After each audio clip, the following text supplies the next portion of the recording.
Hello students, good morning all of you and welcome to the global world academy. So आज के session को start करते हैं। Session में आज हम लोग यहाँ पर कंप्लीट करने वाले हैं प्रीवियस ईयर पेपर जो कि एमपी कांस्टेबल का है।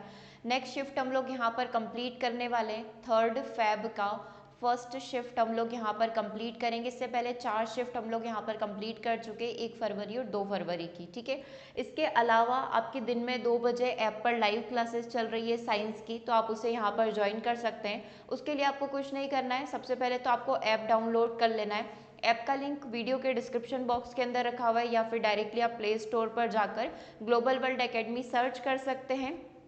वहाँ से जाकर आप ऐप को डाउनलोड कर लीजिए और दिन में जैसे ही नोटिफिकेशन आता है 2 बजे क्लास का, आप उस पर लाइव ज्वाइन यहाँ पर कर सकते हैं। 1 से सवा घंटे की क्लास रहती है, तो वहाँ से भी आपका थ्योरी प्लस क्वेश्चंस कंप्लीट हो जाएंगे। और शाम को 6 बजे भी आपका साइंस का क्लास चल रहा है, जिसमें हम लोग क्वेश्चंस को यहाँ पर कंप्लीट करें, जिसमें फिजिक्स, केमिस्ट्री, बायो तीनों के मिक्स क्वेश्चन है। ओके, तो इस तरीके से आपकी पूरे दिन 3 क्लासेस यहाँ पर चल रही है, तीनों ही क्लासेस को आप यहाँ पर ज्वाइन कर सकते हैं। तो स्टार्ट करते हैं आज के पेपर को। सबसे फर्स्ट क्वेश्चन आपकी स्क्रीन पर है, निम्नलिखित में से किसका प्रयोग वायुमंडलीय दाब को मापने के लिए किया जाता है।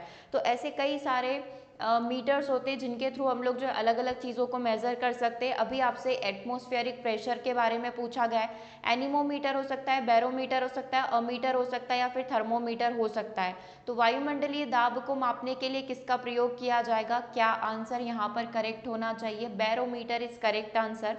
ठीक है, वायुमंडलीय दाब एटमॉस्फेरिक प्रेशर मापना है तो आप बैरोमीटर का प्रयोग करिए। अगर आपको वायु की गति मापनी है ना, विंड की स्पीड मापनी है तो आप एनीमोमीटर का प्रयोग करिए। अगर आपको बहुत ही हाई टेम्परेचर जस्ट लाइक सूर्य का टेम्परेचर आपको मेजर करना है, उच्च ताप मेजर करना है तो पायरोमीटर का प्रयोग करेंगे। गैसों में अगर दाब का प्रयोग करना है तो आप मैनोमीटर का प्रयोग करेंगे।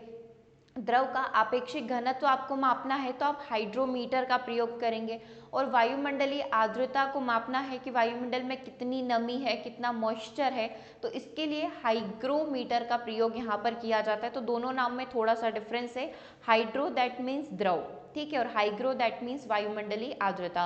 अमीटर विद्युत धारा को मेजर करता है, करंट को मेजर करता है। अल्टीमीटर हाइट, ऊंचाई को मेजर करता है। कार्डियोग्राम जो होता है हृदय की गति के स्पंदन को मेजर करता है। ऑडोमीटर पहिए द्वारा तय की गई दूरी, कार के द्वारा तय की गई दूरी को जो है ऑडोमीटर मेजर करता है। रेन गेस कितनी वर्षा हो रही है, तो ये वर्षा मापने वाला यंत्र है ना, जो अभी काफी काम में आ रहा है। हम लोग डेली न्यूज में देख ही रहे हैं, आज यहाँ पर इतनी वर्षा हुई, आज यहाँ इतने इंच वर्षा हो गई है ना, पिछले साल के कंपैरिजन में अभी इतनी ज्यादा वर्षा हो गई है इसी महीने में, है ना। तो ये सारे कैसे मेजर होते हैं? रेन गेज के थ्रू।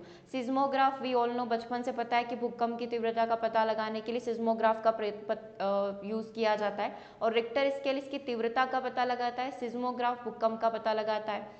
टैकोमीटर वायुयान तथा मोटर नाव की गति होती है, उसको मेजर करता है। और गैल्वेनोमीटर विद्युत धारा की दिशा आपको यहाँ पर बताता है। ठीक है, वोल्टमीटर वोल्टेज को यहाँ पर बताता है। तो ये कुछ इन जनरल सी चीजें जो आपसे एग्जाम में पूछी जा सकती है। नेक्स्ट क्वेश्चन काफी इंपॉर्टेंट है और काफी अच्छे लेवल का क्वेश्चन इन्होंने पूछा है। यहाँ पर इन्होंने क्या पूछा है? What is the study of energy and matter transition as they approach equilibrium. ऊर्जा और पदार्थ के संक्रमण का अध्ययन क्या कहलाता है जब वो संतुलन के करीब पहुंचते हैं? तो थर्मोडाइनमिक्स की कई सारी ब्रांच होती है, तो जहाँ पर ऊर्जा और पदार्थ संतुलित अवस्था में होते हैं उसको क्या कहा जाएगा? Equilibrium thermodynamics, classical thermodynamics, chemical thermodynamics या स्टैटिस्टिकल थर्मोडाइनमिक्स। तो संतुलन की बात हो रही है तो उसको संतुलन या इक्विलिब्रियम थर्मोडाइनमिक्स या ऊष्म प्रवैगिकी यहाँ पर बोला जाता है। इक्विलिब्रियम थर्मोडाइनमिक्स बोल लेते हैं, नाम में सुनने में भी अच्छा लग रहा है, लेकिन इन चारों के बारे में पता होना जरूरी है। थर्मोडाइनमिक्स की अलग अलग ब्रांचेज होती है, जहाँ पर ऊर्जा और पदार्थ के बारे में बात की जाती है, एनर्जी और मैटर के बारे में बात की जाती है, तो वो क्या कहलाता है? संतुलित थर्मोडाइनमिक्स कहलाता है। ऐसी 4 प्रकार की होती है, तो चारों के नाम अपन देख लेते हैं। शास्त्रीय या क्लासिकल थर्मोडाइनमिक्स जो ऑप्शन नंबर 2 या 3 के अंदर था, तो ये टेम्परेचर और प्रेशर का देखता है। टेम्परेचर कितना है, थर्मोडाइनमिक्स जो भी लिक्विड आपने लिया है उसका टेम्परेचर प्रेशर को मेजर करता है, तो वो क्लासिकल थर्मोडाइनमिक्स है। मतलब इस पर बेस्ड चीजें अगर देखी जाए तो क्लासिकल थर्मोडाइनमिक्स कहलाता है। स्टैटिस्टिकल थर्मोडाइनमिक्स क्या होता है? अणुओं के समूह के व्यवहार, यानी कि the properties of every molecule and how they interact. मतलब जो अणु है वो किस प्रकार का व्यवहार करते हैं, है ना, कैसे वो एक दूसरे से कनेक्ट होते हैं, एक अणु दूसरे अणु से कैसे कनेक्ट होगा, कैसे इंटरेक्ट होगा, इसके बारे में सारी जानकारी आपको किसके अंदर मिलती है, स्टैटिस्टिकल थर्मोडाइनमिक्स के अंदर मिलती है। जैसे आप पढ़ते हैं ना बायो की डिफरेंट डिफरेंट ब्रांचेज होती है, इसमें ह्यूमन बॉडी वाला अलग हो गया, प्लांट का जो होता है बॉटनी अलग हो गया, ऐसे अलग अलग होती है, ऐसे थर्मोडाइनमिक्स के अलग अलग प्रकार होते हैं। तो क्लासिकल में क्या स्टडी की जाती है, टेम्परेचर प्रेशर, जो भी आप लिक्विड ले रहे हैं, जो भी थर्मोडाइनमिक स्टेट आप ले रहे हैं, तो इसमें यहाँ पर टेम्परेचर प्रेशर इनको कंसीडर करते हुए सारी प्रॉपर्टीज़ यहाँ पर उसकी चेक करी जाएगी, ठीक है, उस पदार्थ की चेक करी जाएगी। सांख्यिकी में अणुओं के व्यवहार को देखा जाता है। केमिकल के अंदर क्या होता है, रासायनिक प्रतिक्रियाओं और अवस्था में परिवर्तन को देखा जाता है कि किस तरीके से केमिकल रिएक्शन करते हैं और उनकी स्टेट में किस प्रकार से परिवर्तन आता है। और ये जो आपका आंसर था संतुलन, ऊष्मा प्रवैगिकी या इक्विलिब्रियम थर्मोडायनेमिक्स, ये ऊर्जा और पदार्थ के अंदर जो परिवर्तन होते हैं, एनर्जी और मैटर के अंदर, एनर्जी ऊर्जा, मैटर मतलब पदार्थ, इसके अंदर जो भी परिवर्तन होते हैं उसका स्टडी करता है, ठीक है। तो याद रहेगी चारों चीज़ें, भूलोगे तो नहीं। क्या पूछा था आपसे, ऊर्जा और पदार्थ के संक्रमण, मतलब इन दोनों का अध्ययन किसके अंदर किया जाएगा, इक्विलिब्रियम के अंदर किया जाएगा। क्लासिकल के अंदर हम लोग इन जनरल जो है देखेंगे कि किस तरीके से ये चीज़ें कार्य करती है ना, टेम्परेचर प्रेशर में कैसे कार्य करती है, सांख्यिकी में अणुओं का व्यवहार, रासायनिक में रासायनिक रिएक्शन और संतुलन में ऊर्जा और पदार्थ के बीच का कनेक्शन देखेंगे कि ये किस तरीके से इनमें परिवर्तन होते हैं, है ना। चलिए आगे बात करते हैं, हमारे जीवित जीवों ज़्यादातर इंसानों का स्थान कैसा होना चाहिए, आर लिविंग ऑर्गेनिज्म यानी कि मोस्टली ह्यूमंस, इनका प्लेस जो रहने का स्थान है, हैबिटेंट है, वो कैसा होना चाहिए, खुली जगह, बंद जगह, साफ जगह या अशुद्ध स्थान। तो हम सभी को पता है कि हमें कहाँ पर रहना है, हमें घर के अंदर रहना है, घर भी कैसा हो, क्लीन यहाँ पर होना चाहिए। घर तो बहुत बड़ा है लेकिन वो क्लीन नहीं है तो गलत है ना। तो हम लोग ये बोल सकते हैं कि ओपन क्लोज की बजाय हम लोग घर को इस जगह से देखें, आप जहाँ पर भी रह रहे हैं, खुले एरिया में रह रहे हैं, बंद जगह में रह रहे हैं, वो कैसी हो, क्लीन हो। तो सबसे पहली प्रायोरिटी हमारी क्लीननेस, सफाई यहाँ पर होनी चाहिए। करेक्ट आंसर क्या हो जाएगा, ऑप्शन नंबर 1 हो जाएगा। नेक्स्ट क्वेश्चन को देखिएगा, नेक्स्ट क्वेश्चन आपकी स्क्रीन पर है, निम्नलिखित में से कौन सा हमारे देश में राष्ट्रीय उद्यानों के लिए गलत उद्देश्य है, मतलब राष्ट्रीय उद्यान का पर्पस क्या नहीं है, नेशनल पार्क का पर्पस क्या नहीं होता है। राष्ट्रीय उद्यान प्राकृतिक सुंदरता के स्थानों की रक्षा करते हैं, राष्ट्रीय उद्यान कई स्थानिक प्रजातियों का घर होते हैं, आदिवासी लोगों के लिए महत्वपूर्ण स्थानों और स्थानों की भी रक्षा दिखाते हैं जो अतीत में लोग कैसे रहते थे, और राष्ट्रीय उद्यान संरक्षित क्षेत्र नहीं है, मतलब ये प्रोटेक्टेड एरिया नहीं है। आपको क्या बताना है, नेगेटिव बताना है, तो ये नेगेटिव है क्योंकि प्रोटेक्टेड होते हैं, मतलब यहाँ पर कोई भी इंसान बिना परमिशन के नहीं जा सकता है ना। तो डेफिनेटली ये प्रोटेक्टेड एरिया होते हैं, संरक्षित क्षेत्र इनको यहाँ पर बोला जाता है, ठीक है।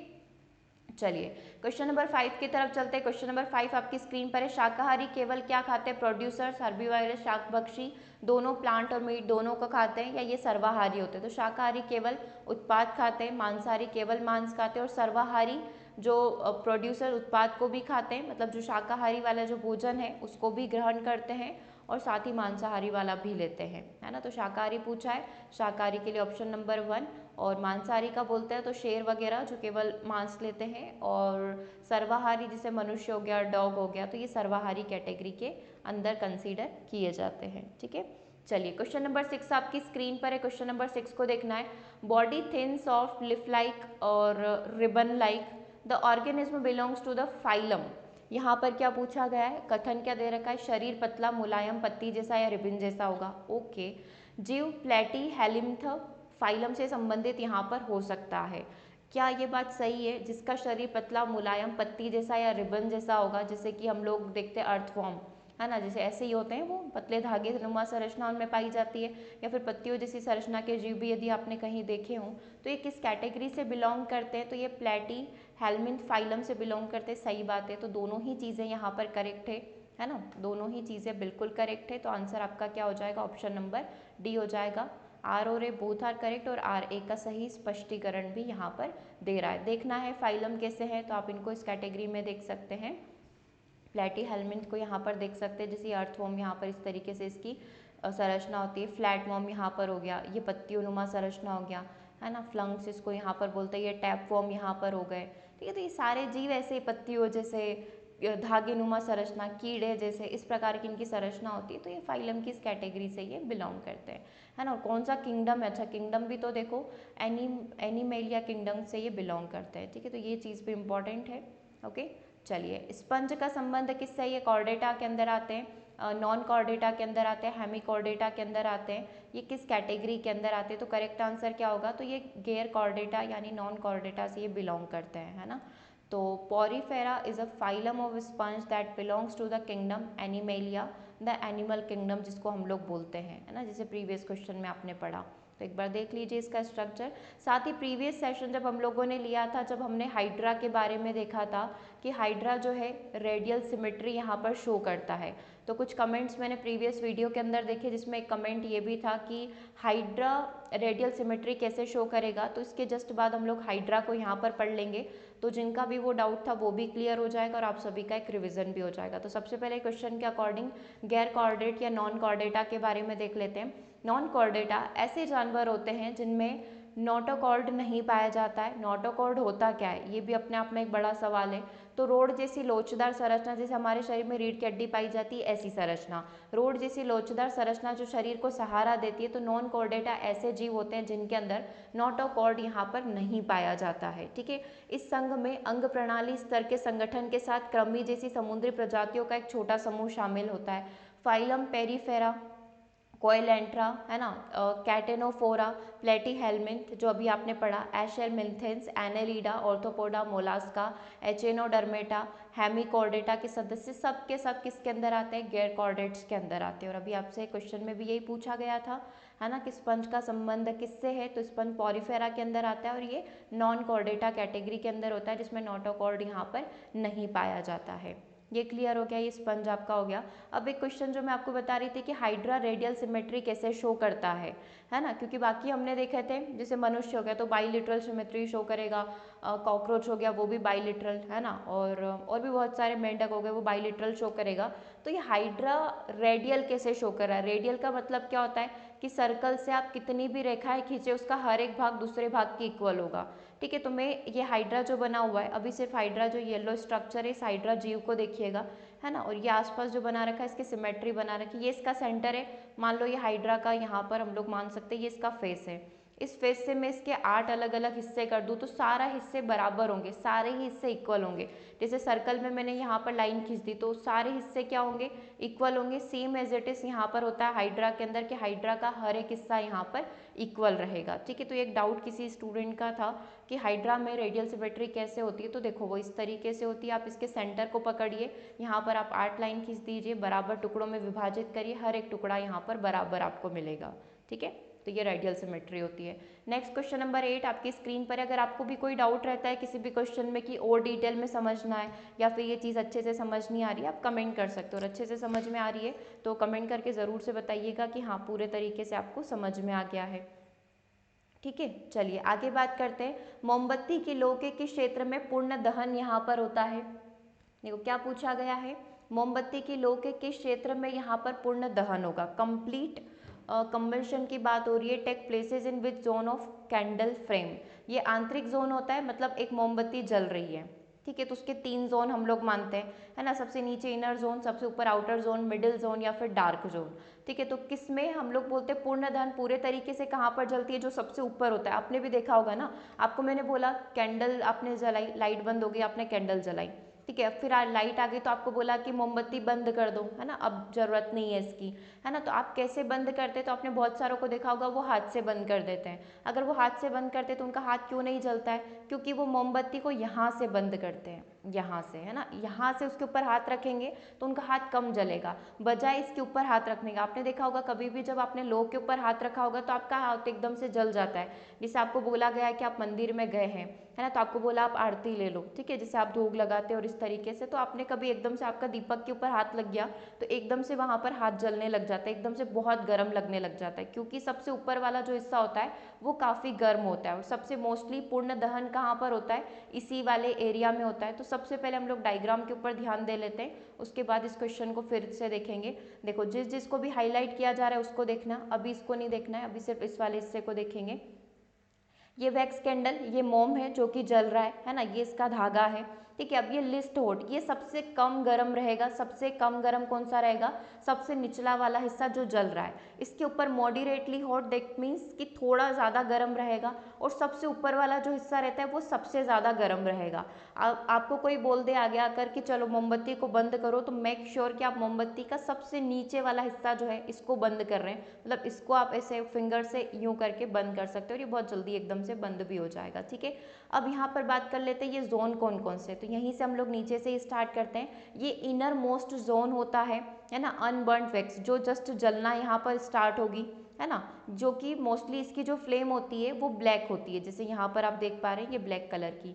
फिर आ जाता है मिडिल जोन जो कि येलो कलर का होता है, ये रहा येलो कलर का। उसके बाद आउटर जोन जो कि कैसा होता है, ब्लू कलर का होता है। तो इस तरीके से मोमबत्ती यहाँ पर जलती है। 3 जोन होते हैं, आंतरिक जोन, मध्य जोन और बाहरी जोन। ठीक है, आंतरिक जोन जो होता है वो सबसे निचला वाला हिस्सा होता है, जो सबसे कम गर्म होता है वो होता है आपका ब्लैक कलर का। फिर आ जाता है मध्य जोन जो कि कैसा पाया जाता है, येलो कलर का पाया जाता है ना, थोड़ा कम गर्म होता है। और सबसे आउटर जोन की अगर अपन बात करें, सबसे आउटर जोन जो कि ऑप्शन नंबर बी के अंदर लिखा हुआ है, आउटर जोन जो होता है सबसे ज़्यादा गर्म होता है और ब्लू कलर का ये होता है। ठीक है, नेक्स्ट क्वेश्चन नंबर 9 आपकी स्क्रीन पर है। क्वेश्चन नंबर 9 को देखिएगा, आंसर करिए। जब कंघी को सूखे बालों से रगड़ा जाता है तो वो कागज के छोटे छोटे टुकड़ों को आकर्षित करती है। जब कंघी को सूखे बालों से रगड़ा जाता है तो यह बालों से इलेक्ट्रॉन ग्रहण कर लेती है और ऋणात्मक आवेश प्राप्त कर लेती है। आपको बताना है कथन और कारण में से क्या सत्य और क्या गलत है। तो आपने बचपन में ये वाली कथाएं तो बहुत करी है ना, कंघी को सूखे बालों में रगड़ कर आपने उससे कागज को पकड़ा है ना, कागज के छोटे छोटे टुकड़े आसानी से उसको जब आप उसके नॉन कांटेक्ट से ही मतलब थोड़ा पास लाने की कोशिश करते हैं तो वो उसके सहारे से उठने लग जाते हैं, है ना। तो ये किसकी वजह से होता है, ये इसकी वजह से होता है क्योंकि बालों से क्या हो जाते हैं, इलेक्ट्रॉन ये ग्रहण कर लेते हैं, है ना, तो ये ऋणात्मक आवेश प्राप्त कर लेते हैं। इसीलिए जो है यहाँ पर वो सूखे बालों से रगड़ने पर ऋणात्मक आवेश हो जाते हैं, और जब ये कागज के छोटे छोटे टुकड़े पर आप इसको रखेंगे तो उसको आसानी से अपनी साइड आकर्षित कर लेते हैं। ठीक है, तो दोनों ही चीज़ें यहाँ पर क्या है, बिल्कुल सत्य है। जब कंघी को सूखे बालों से रगड़ा जाता है तो वह कागज के छोटे छोटे टुकड़ों को आकर्षित कर लेती है, क्योंकि यह बालों से इलेक्ट्रॉन को ग्रहण करती है और ऋणात्मक आवेश यहाँ पर प्राप्त कर लेती है। तो हम लोग बोल सकते हैं दोनों ही चीज़ें बिल्कुल यहाँ पर करेक्ट है। नेक्स्ट क्वेश्चन नंबर 10 आपकी स्क्रीन पर है। निम्नलिखित में से कौन से विटामिन को एस्कॉर्बिक एसिड के रूप में जाना जाता है। तो एस्कॉर्बिक एसिड में विटामिन सी को जाना जाता है। करेक्ट आंसर क्या हो जाएगा, ऑप्शन नंबर सी हो जाएगा। आप चाहे तो इसका स्क्रीनशॉट ले सकते हैं। विटामिन ए का रासायनिक नाम रेटिनॉल है, B1 का थाइमिन, B2 का राइबोफ्लेविन, B3 का पेंटोथेनिक एसिड, B5 का नियोसिन है, B6 का पोइरिडॉक्सिन है, B7 का बायोटीन है। ठीक है, जैसे सी का दिया हुआ है, सी का यहाँ पर एस्कॉर्बिक एसिड है। ठीक है, विटामिन डी का कैल्सीफॉरल है, और ई का टोकोफेरॉल है, विटामिन के का फिलॉक्निन है ना, और ये फॉलिक एसिड, और इनसे होने वाले सारे रोगों के बारे में यहाँ पर दे रखा है। B12 cyanocobalamin. ओके, क्लियर है यहाँ तक। आप चाहें तो इसका एक बार से स्क्रीनशॉट ले लीजिए ताकि ये चीज़ आपको ध्यान रहे। चलिए आगे बढ़ते हैं। निम्नलिखित में से क्वेश्चन नंबर 11 आपकी स्क्रीन पर है। द्रव अवस्था से गुजरे बिना किसी ठोस को गैस में परिवर्तित कर देना। बर्फ का टुकड़ा जो है ना, अब आप इसको क्या करिए, उबाल लीजिए डायरेक्टली, या फिर आप ऐसा ले लो कि ठोस को गैस अवस्था में परिवर्तित करना है तो कपूर को ले लो, नैप्थेलिन बोल्स को ले लो, तो ये ठोस से सीधे गैस अवस्था में परिवर्तित हो जाती है। इसको गलन, ऊर्ध्वपातन, वाष्पीकरण या संघनन बोला जाएगा। इसको क्या बोला जाता है, सब्लिमेशन यहाँ पर बोला जाता है। ऊर्ध्वपातन की प्रोसेस यहाँ पर बोला जाता है। कैसे, आप इस डायग्राम के थ्रू समझ सकते हैं। इसने क्या बोला था, सॉलिड से सीधे गैस में परिवर्तित हो जाना, मतलब कपूर की गोलियां सीधे उड़ गई, है ना, और गैस में परिवर्तित हो गई, तो ये सब्लिमेशन, ऊर्ध्वपातन यहाँ पर कहलाता है। गैस से ठोस में परिवर्तित होने की प्रोसेस निक्षेपण यहाँ पर कहलाती है। एमपीटेड ग्रेड 2 में पूछा गया क्वेश्चन है ना, तो इसको निक्षेपण वर्ड आप ज़रूर से ध्यान रखिएगा, क्योंकि बहुत सारी जगह एमपी बोर्ड की जो बुक है सब जगह इसको भी सब्लिमेशन ही बोला गया है ना, तो नाम में कन्फ्यूजन ना हो इसलिए आप इसका नाम निक्षेपण ध्यान रखना। अगर निक्षेपण ऑप्शन में नहीं होता है तो फिर आप सब्लिमेशन कर सकते हैं, लेकिन जब तक डिपोजिशन ऑप्शन में है तो आप आंसर निक्षेपण ही करेंगे। और आप देख सकते हैं और कन्वर्जन भी आपको ध्यान आ जाएंगे। गैस से लिक्विड में परिवर्तित होना क्या कहलाता है, कंडेंसेशन की प्रोसेस यहाँ पर कहलाता है ना। और लिक्विड से गैस के अंदर परिवर्तित होना, पानी भाप बनकर उड़ा है, वेपोराइजेशन, वाष्पीकरण की प्रोसेस, और ये कंडेंसेशन आपकी संघनन की प्रोसेस, बादल बनने का। लिक्विड से सॉलिड में परिवर्तित होना मतलब लिक्विड से पानी से बर्फ का बन जाना, सॉलिडिफिकेशन की प्रोसेस यहाँ पर कहलाती है। ठीक है, और यहाँ पर क्या दिया हुआ है, सॉलिड से लिक्विड बर्फ का पानी बन जाना, फ्यूजन या फिर गलन की प्रोसेस यहाँ पर कहलाता है। ठीक है, तो ये 6 ही स्टेट यहाँ पर होती है अलग अलग पदार्थ की। ठीक है, चलिए नेक्स्ट क्वेश्चन नंबर 12 आपकी स्क्रीन पर है। क्वेश्चन में आपसे वो तो यही पूछ रहा था कि हम लोग ठोस से गैस में परिवर्तित कर रहे हैं, तो सब्लिमेशन हो गया। मेंढक में थायरोक्सिन उत्पादन के लिए पानी की उपस्थिति की आवश्यकता होती है। देखो, मेंढकों में थायरोक्सिन उत्पादन के लिए पानी में किस चीज़ की आवश्यकता होनी चाहिए? अगर उनकी बॉडी आसानी से थायरोक्सिन बना पाए तो पानी के अंदर क्या होना चाहिए? आयोडीन, मैग्नीशियम, पोटेशियम या फिर कैल्शियम। तो किसकी मात्रा होनी चाहिए पानी के अंदर? यहाँ पर आयोडीन की मात्रा पर्याप्त होनी चाहिए। मेंढक में जो काया पलट होता है, जैसे कि आप डायग्राम में देख पा रहे हैं कि मेंढक का जो शरीर है किस प्रकार से बनता है। तो सबसे पहले एक फ्रॉग से जो एग से अंडे हैं उनकी प्राप्ति होगी, उससे एम्ब्रियो का निर्माण होगा, उससे फिर टैडपोल बनेगा। इस प्रकार से छोटा सा कीड़ा आपने कभी पानी में देखा होगा, तो ऐसे काले काले से कुछ कीड़े चलते रहते हैं, है ना, तो बेसिकली वो मेंढक ही होते हैं, है ना। तो टैडपोल बनता है, टैडपोल से फिर ये 2 लेग इनके निकल कर आते हैं। टैडपोल जब धीरे धीरे बड़ा होता है तो इनके 2 लेग आते हैं, 2 लेग से फिर इनके 4 लेग होते हैं, है ना। टैडपोल विथ 4 लेग, इसमें फिर ग्रीनिश जो भी कलर का होगा वो कलर इसमें धीरे धीरे दिखने लग जाता है और फिर इस तरीके से एक मेंढक का निर्माण होता है। तो ये मेंढक का पूरा लाइफ साइकिल है, मेंढक इस तरीके से बनता है, ठीक है। इसमें पूछा था कि जिस पानी में मेंढक रहते हैं, है ना, तो ये पूरी प्रोसेस कंप्लीट होने के लिए इनके शरीर को किसकी आवश्यकता होती है? आयोडीन की आवश्यकता होती है ना। तो मेंढक में कायापलट थायरोक्सिन के द्वारा कंट्रोल होता है, जो कि थायराइड के द्वारा उत्पादित होता है। थायरोक्सिन उत्पादन के लिए पानी में आयोडीन की उपस्थिति होना आवश्यक है। यदि जिस पानी में टैडपोल बढ़ रहे हैं उसमें पर्याप्त आयोडीन नहीं है तो टैडपोल वयस्क नहीं हो पाते, दैट मीन्स वो मेंढक फिर यहाँ पर नहीं बन पाएंगे, ठीक है। क्लियर है ये वाली चीज़। नेक्स्ट क्वेश्चन नंबर 13 आपकी स्क्रीन पर है।